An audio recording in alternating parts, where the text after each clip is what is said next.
Each community, and certainly each region, however, has its own version of the primary narrative. One of the most ancient of the post-contact period dances are the ones of the Christians and the Moors. In essence, the dances of the Cristianos y Moros, of the Christians and the Moors, this was the earliest first recorded dance performance in Mexico in 1524. What the Spanish friars realized immediately was that performance was an incredibly powerful tool for them to teach the native populations the new religion and to teach them about the proper behavior expected by Spanish Moors. So what they did is develop these performances to teach the Catholic faith. And these, as I say, are the most diverse and they're pervasive throughout Mexico. At the same time, they all, there are multiple versions of the dance of the Christians and Moors, or the Catholics and the infidels. But really what they all share is narrative. And the narrative is the struggle between good and evil, between the Catholic faith and what the Catholics saw as the pagan religions of the native peoples of Mexico. What we find are, I find the Christian and Moor masks the absolute most difficult to identify because of the high variability, and often if you don't know exactly what community a mask came from, you aren't going to know its identity. So, as with many things in human culture, it is the context that gives meaning to the object.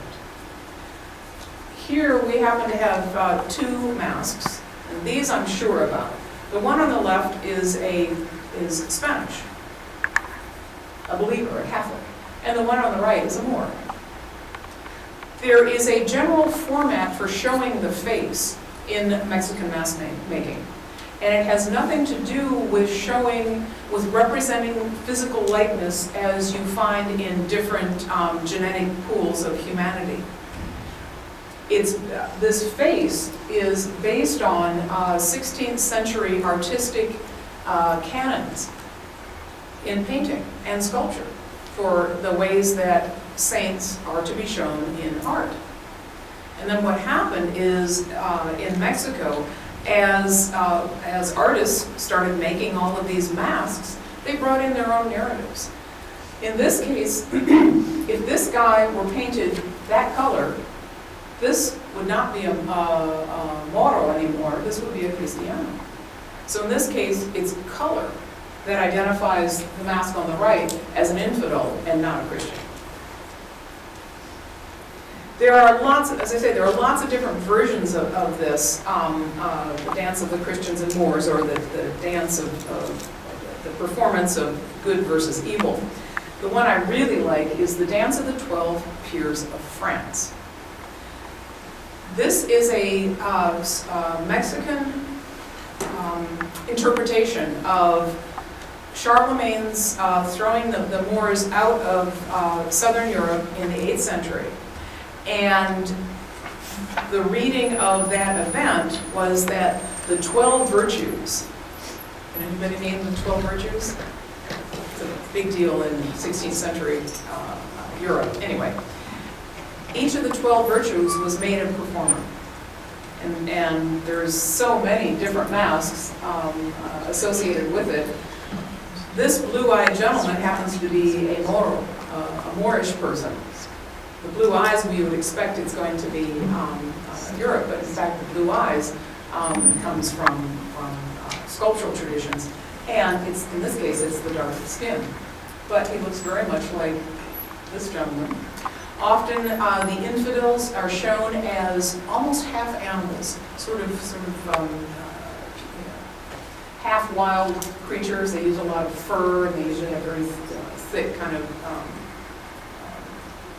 unrefined features. Another way to tell the difference between the believers and the non-believers. Another way that I think is really interesting interesting. These are all unbelievers. These are all morals. Every once in a while, a dance mask, a performance mask maker will use another artwork from another culture to identify a non-community member. And I really like the mask on the right, which was made when there was a major exhibition of Asian art at the National Museum in Mexico City back in about 1975. And this mask maker probably went to the museum, and or not, at least read about it in the newspaper, and made an Asian-looking mask to refer to someone who was a non-community member.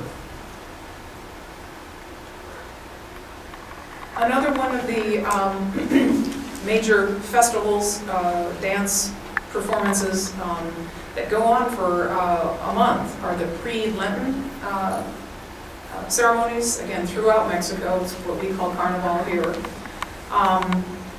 And what these various performances represent is the time of chaos in human society before the coming of Christianity.